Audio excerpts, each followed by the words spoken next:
Bon, aujourd'hui, on va parler des CSS resets, donc des resets CSS. Vous voyez qu'ici, j'ai un petit fichier reset ici, j'ai un fichier style CSS, très bien. Et là, j'ai quelques petites choses qui sont écrites, H1, une liste, un input, des boutons qui sont juste en dessous. Ok. Et donc, quand ont été inventés les resets, eh bien, c'était quand les navigateurs avaient quand même encore beaucoup de différences, notamment Internet Explorer, sur certaines choses, sur les marges, sur des bordures, sur des paddings, des tailles, etc. Chaque navigateur faisait un peu comme il voulait. Et donc pour résoudre ça, eh bien, on avait des resets CSS et on les a toujours, hein, c'est toujours utilisé. Alors ça c'est notre page ici, c'est ce qu'on est en train de voir actuellement. Ok, donc c'est notre liste, etc. Donc un des resets les plus connus, ça va être le reset CSS de Eric Meyer, je crois qu'il s'appelle, Eric Meyer. Et donc ça ressemble à ça, vous l'avez peut-être déjà vu sur un site, vous vous êtes demandé ce que c'est, donc dans le CSS d'un site ou d'un template ou quoi que ce soit. Donc on peut le copier en fait, et c'est comme ça que ça fonctionne, on le copie, tac, et on le colle dans un fichier. Alors soit on le met dans un fichier séparé, soit on le met dans ces fichiers CSS en haut d'un fichier, faites comme vous voulez. En tout cas ici on vient l'appeler donc avant notre fichier CSS style.css.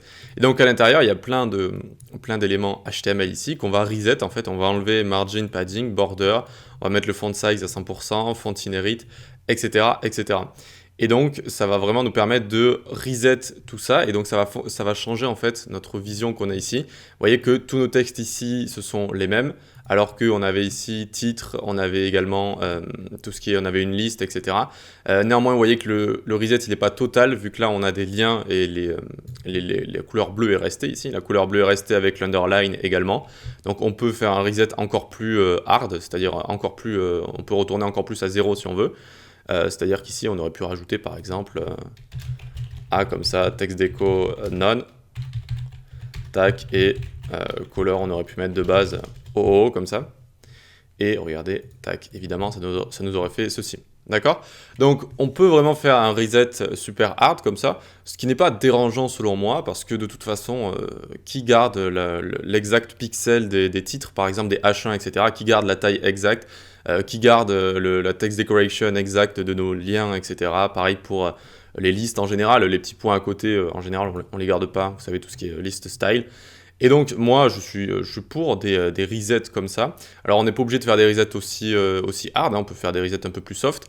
Par exemple, à chaque début de vidéo, en général, moi, vous savez, ce que je vous fais faire, c'est ceci.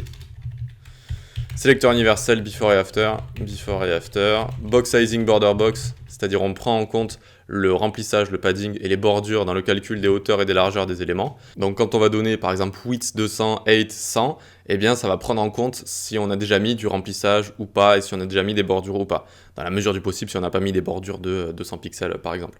Donc ça c'est pas mal déjà, et puis on peut mettre margin 0, padding 0 ici également. Et donc ça va enlever tout ce qui est marge et padding de nos éléments, par exemple liste, titre, etc., etc. Donc ça déjà c'est un petit reset, hein, c'est un petit reset qui est pas mal.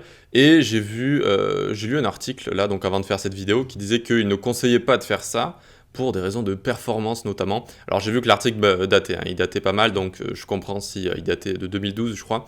Mais aujourd'hui, on est en 2020, il n'y a pas de question à se poser sur ça. Si vous faites des resets, il n'y a aucun problème de performance. Ok. Donc ça, c'est un reset classique très petit comme ça. Ensuite, donc, on a le reset de Eric Meyer ici. Alors, je vais décommenter, CTRL-K-U, hop. Alors, pourquoi il commande de partout? Tac. On peut enlever ça, tac, et tac. Et donc, ce que je voulais dire en rajoutant les liens ici, c'est n'hésitez pas à faire vos propres resets, c'est-à-dire rajouter tout ce que vous voulez, que ce soit pour les boutons, que ce soit pour vraiment tous les éléments que vous allez styliser de base, que ce soit les listes, etc. Si vous voulez faire vos propres resets, vous pouvez. Le but, c'est vraiment d'être visible de la même façon sur tous les navigateurs et de partir aussi d'une feuille blanche, en fait, sur tous les éléments. Éviter à chaque fois de restyliser les liens, de restyliser les listes, etc., etc.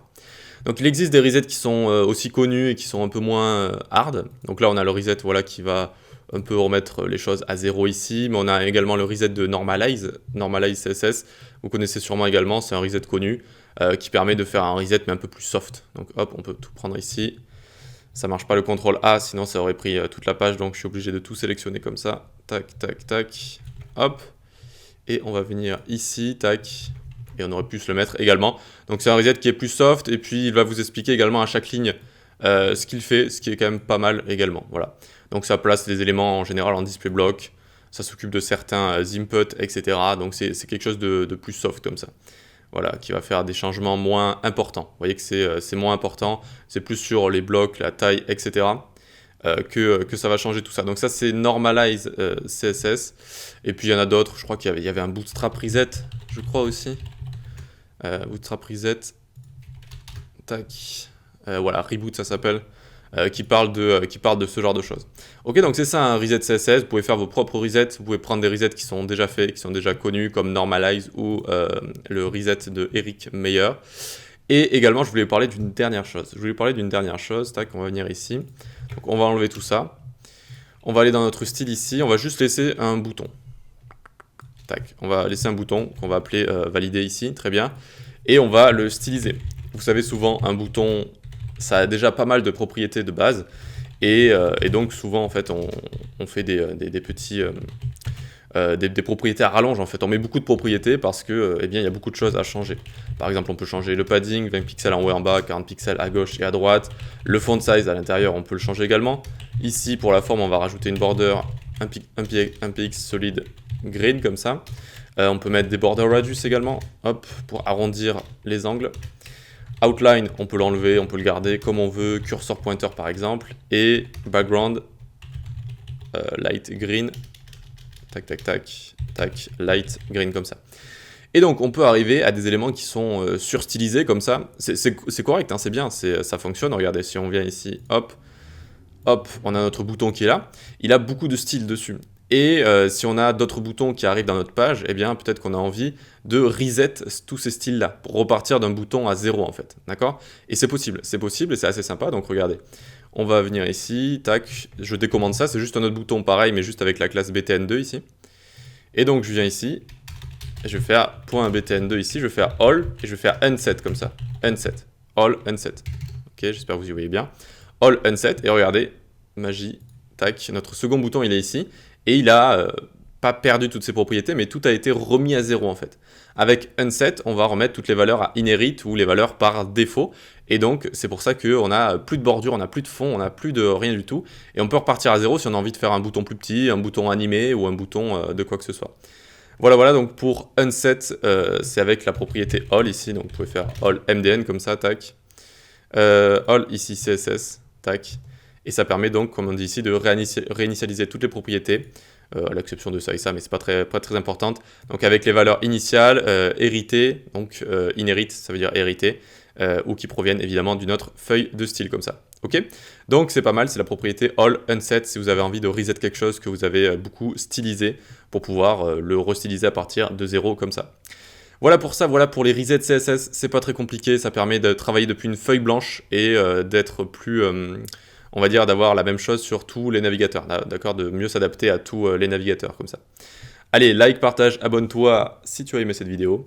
Tu peux également nous rejoindre sur Discord, la newsletter et les cours que je produis sur les différentes plateformes d'e-learning. Tout ça est en description. On se dit à la prochaine. Ciao.